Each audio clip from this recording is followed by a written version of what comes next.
Some days you just wing it. Thank you back there, Spirit on the Light. It's actually 1, 2, 3, 4, 12:34 as I start this video. That is one of the most, I don't want to call it bewitching hour, but it is definitely one, you get it twice a day, where we kind of get a universal reset. That number, if you add it up, adds up to 10. And 10 is either the completion of a cycle, and that 1 indicates the start of a new cycle. So here we have it. I actually wanted to talk to you a little bit about spirit communication. The flashlight actually told me a little bit earlier here, indicated to me that we should talk about spirit communication. Now, I do not suggest that you guys try this with the flashlight. You may welcome in lower vibrational entities or spirit. You hear me say day in and day out, I only work with beings of the light. And as you can, I continue to say that, I continue to throw protection in my area. So you have to, anything for divination, and divination is communication to the other side. One of the other ways for spirit communication is all the other electronics in your house. Spirit loves, and when I'm talking about spirit, either your spirit guides or your loved ones, because they often are your guides. That's grandma's job when she passes over, is to love, guide, and protect from the other side. So you may not know who it is, and 99% of the time, it is. Maybe I'm not even going to. Let's venture 99.99% of the time, it's a benevolent being. So it's somebody that loves you, or just coming in to say hello. Now, oftentimes when you guys see and hear and feel spirit, you may take it as, oh, something a little scary. You would. If it startles you, it would feel that way. However, I don't want you to stay in that energy of being afraid, because you could open that up, because you are communicating with a spirit for the little darker stuff. But for the most part, it is somebody just from the other side. I have seen grandmothers get violent over there, literally leave scratch marks on people, just trying to warn them. So if you go, if you're out ghost hunting and you come back with scratches or paranormal, that some of that stuff that happens, red marks, scratches, it still doesn't mean it's something negative. I have seen spirit. What else? Let's see. What else do they do? Literally make a car break down to hold you back in your day from something that may be looming. Spirit, well, communicate in a ton of ways. I started to touch on electric, but they will also mess with the electronics of your car. There's a lot of things going on there. There is a lot of places for them. They love to get into electronics because they can literally pull energy from those devices. Ask any paranormal investigator. You go out with brand new battery packs for cameras and recording equipment. You get into your destination and everything's dead. Batteries are all drained. It's common. So they do like to mess with electronics, particularly the radio. That song that comes on when you're alone in the car is no coincidence. That is a synchronicity given to you by the other side, by somebody to say, hey, I'm going to ride to work with you today. Thank you, Spirit on the Light. Crazy. And talk about spirit, and they show up. So acknowledge them when they do drop in. Say hello back.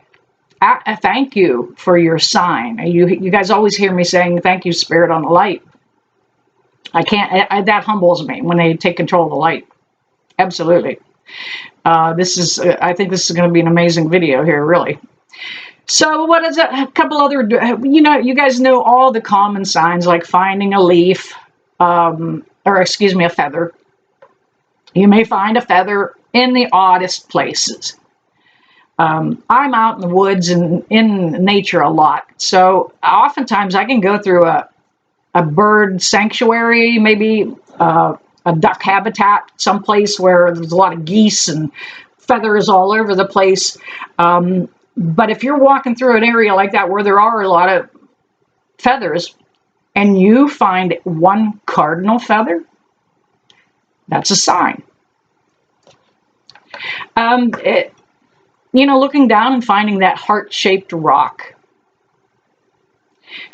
The fact that you find loose change all over the place.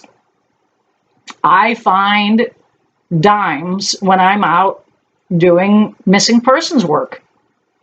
If I'm in a situation where I can go boots on the ground and get out and physically track that energy, I will often find a dime heads up just to show me that I am on the right path. Now that happens to be a sign from my dad, who taught me how to hunt and track and do those things in the woods.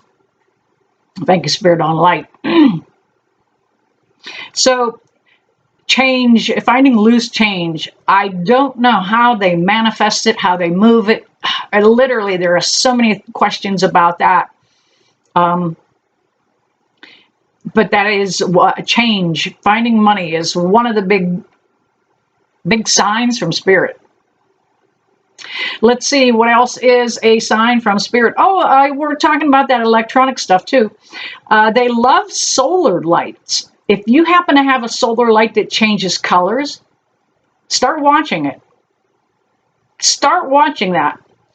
I was given a solar light just after the death of my first son, because I already have two sons over on the good side, over there in the spirit world. My second son and I, well, these are the two younger boys. He was bound in a wheelchair and couldn't do much, so we would sit in the evenings and watch that solar light change colors.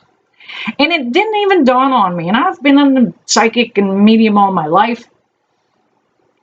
But when the second son died, I was standing in that window one night, and it was raining, a very dreary night, and I was just so teary looking at that light. I noticed it just automatically just made a big jerk, snap in color, kind of, I don't know how to explain it, but it went right to the color red. Instead of changing colors, it went right to red. Now, red's the color that we most often associate with love. I asked the light, I said, Daniel, is that you? And it changed colors, started rotating. I said, buddy, if that's you, before I could finish it, because Spirit, they're connected to us. I said, buddy, if that's you, can you make that light do it again? And before I finished it, it went to red and stayed there. Okay. Maybe coincidental. Well, a little later, my significant other then came home from work, and I said, hey, check this out. I said, I think Daniel's communicating through the light. The minute I said it, it went right to red. I asked him, I said, can you hold that for me? Hold it, hold it, hold it. It stayed red. All right, 1, 2, 3, make it change colors.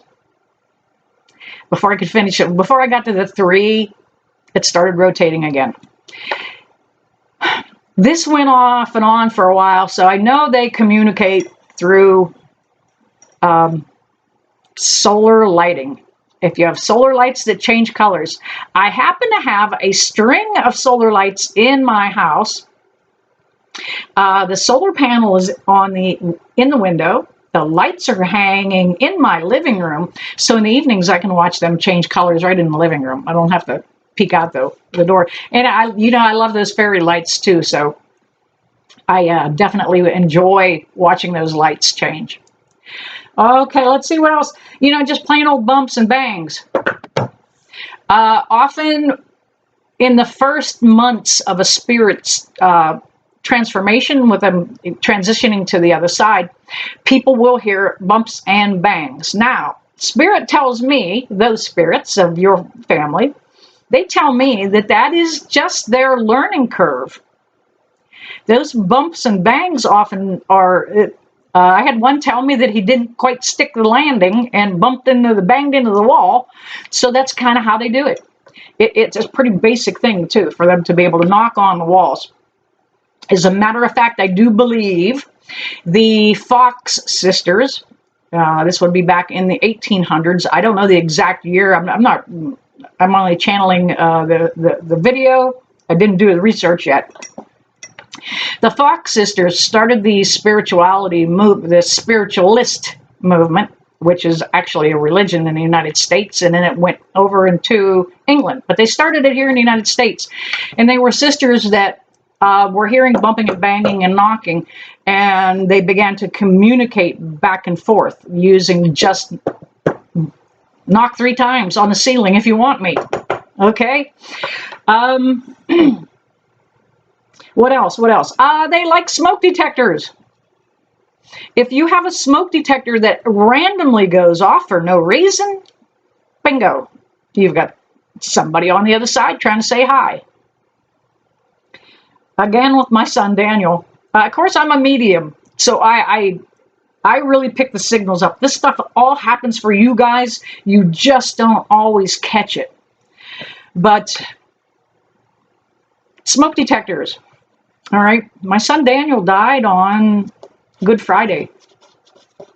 If you're Catholic, that's kind of a real honor to pass on the same day as our Savior, or our Savior. He's a cool guy. I love Jesus. So on the 3rd day, which would have been Sunday, I completely fell apart. In my fiance's chest, I just cried and I said, how come my perfect baby didn't get to come back today? And as I said that,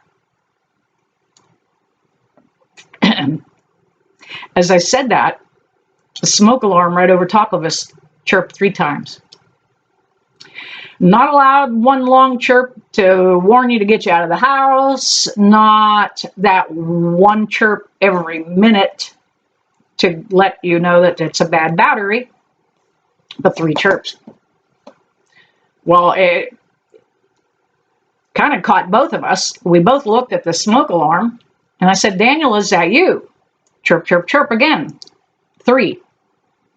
I'm watching the light too, so it's a little distracting. So I asked again, I said, Daniel, is that you? Can you? 3 chirps. I immediately went on Facebook and I said, does anybody know Morse code? What does this 3 mean? 3 chirps, 3 beeps, I don't know. I had probably a dozen men from the military message me back, and I said, Tina, in the military, 3 bells is all's well. So that was my son's sign to me that he was okay, that he was there and he was with me. Sometimes, even though this is my work, sometimes I need that validation too. Wow, you guys, this kind of went on and I kind of rambled a little bit, got off topic. The light has never left me.